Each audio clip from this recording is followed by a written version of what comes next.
I don't generally do, sort of laddie, manly things. Most of the things I do are contrary to what a real man would do. I'm even trying to cut down my drinking because I've been made paranoid by the news. Half a bottle of wine, they say, is borderline alcoholism now.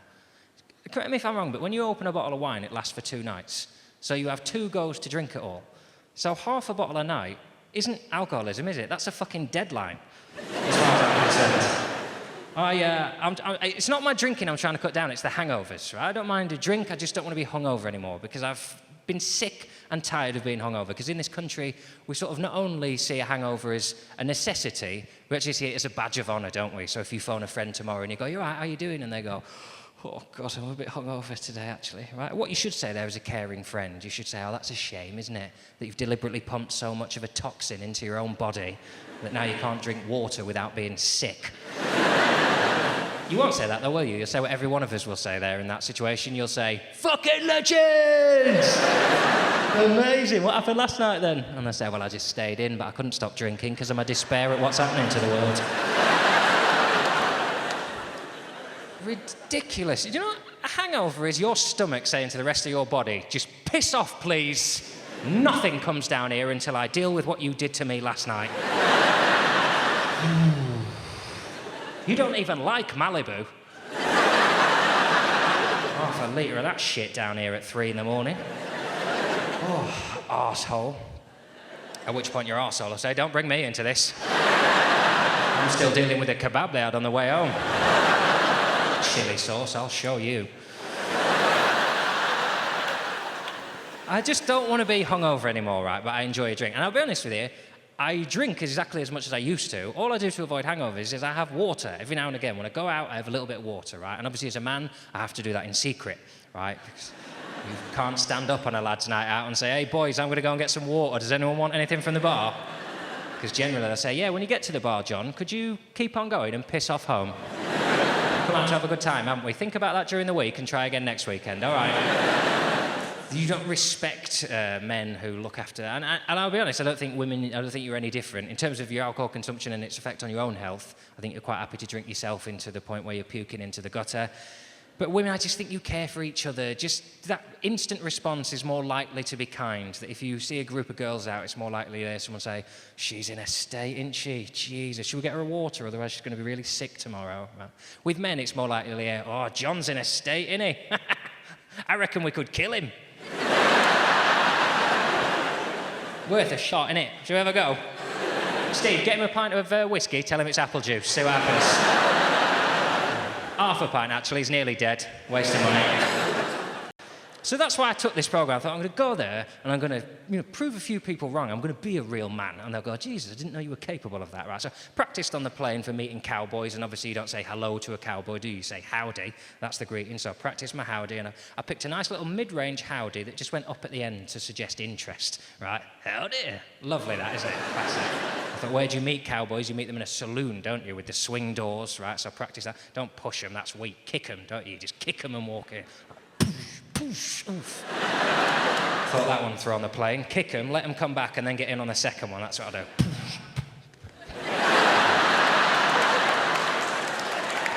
Confident man's entrance into a bar, that, isn't it? Howdy! I drop the skip when I do it for real, I thought, right. Got out there, looking forward to this, right, meet some cowboys, right. I got there, and the first problem was we didn't meet the cowboys in the bar. We met them in the field, where they were doing boy things to cows, which is... That's what their job is, isn't it? But they don't say that, because it sounds weird.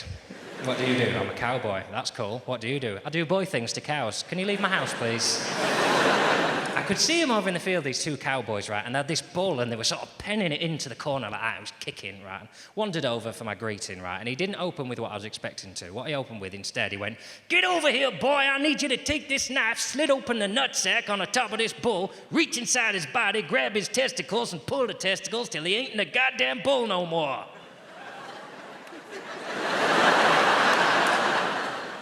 Howdy.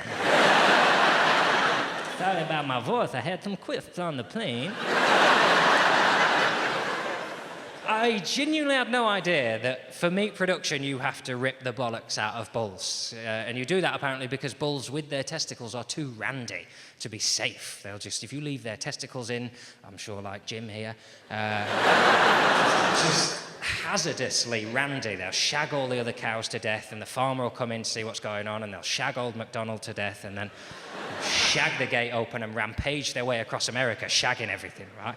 So you take the testicles out to subdue the bull, right? And I have to tell you, that may work in the long term. It certainly doesn't in the short term. In the short term, it rather pisses them off, if I'm honest. And I did not want to rip the testicles out of a bull. And here's why I tell you this. Here's why I want you to know how good I am at being unhappy, right? Because I decided there and then, not only did I not want to rip the testicles out of that bull, I also didn't want to eat meat anymore. And that's what I did there and then. Not only did I not come back a cowboy, I came back a vegetarian. Really nervous as well, because while I'm watching the snooker, I'm thinking, oh, I'm going to be in trouble here, because when I go down in the morning, they'll all say, he's the one that left, make him drink piss, and they'll all piss in a glass, and I'll have to drink it. I went down in the morning, they went, hey, fucking amazing last night, wasn't it? And I went, yeah. Didn't even know I'd gone, didn't even realise. I wasn't lying either. Ding Junhui come from 4-0 back to going 4-all at the end of the first session. Absolutely electric in a way no stag do could ever be, as far as I'm concerned. But I do regret it, because when I went down for breakfast, they all got stories, and someone's just wandered off and come back with a tattoo and a dog. I was like, I should be doing stuff like that. I've never done anything. You know, they say in your life you only regret the things you don't do, and there is some truth to that. And one specific moment in my life that I just wanted to prove to myself that sometimes I can do something that would be out of character for me. I was in the Lake District on my own, just went for a little walk, packed a little lunch with some cheese and red wine, and off I went on my walk. It's not supposed to be a funny bit, those of you who are laughing at that. It's supposed to be a romantic image I'm creating there, not just, you got your lunch, have you wanker? Little sandwich bags. I went for a little wander on my own, and it was out of season, there was no one else around, completely on my own, and it's edifying that, isn't it? When you, even in this modern world, you can still find space where there's no one around. I saw a red squirrel. It was an amazing Thursday, really was cracking. And then I saw up on the hillside there, I saw a weeping willow tree, and I thought, you know what? I'm going to go under that, and I'm going to have a little moment to myself. I don't tell you this through any pride. I'm not telling you because I'm delighted to share with 3,000 strangers the day I was sent off for a wank under a tree. I hope it seems out of character. That's exactly why I wanted to do it. I just wanted to, you know what? That's exactly the sort of thing I wouldn't do. And there's no one around for miles. When I'm not advocating doing this on the bus or on the high street. I'm just saying sometimes just, do something impulsive, right? And couples get to do it, don't you? You go outside and you do it, and then you go to dinner parties and you go, oh, where's the weirdest place you two have ever made love? And they go, oh, God, well, you know that A40 was that little chef? Yeah, well... one night, and we go, oh, my God, we've done it there as well. Isn't that weird? Isn't it weird? You think you're cool just because there's two of you. It's an act of love and romance. It's still disgusting. Don't delude yourselves. I'm not allowed to join in that conversation, am I? I can't kick the kitchen door in and go, I've had a wank there. Amazing.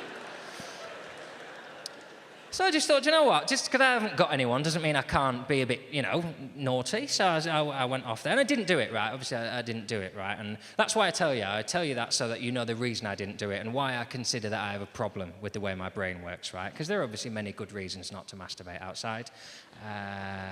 Fear of being caught, midges, wasps, that kind of thing. The reason I didn't do it right, I got over there and I thought, you know what, I'll just do the thing here, there's no one around, no one's ever going to find out about it, right, I'll just finish the job. And then I thought, what if I do the thing here to its logical conclusion, right, and then at some point in the near future they find a body nearby.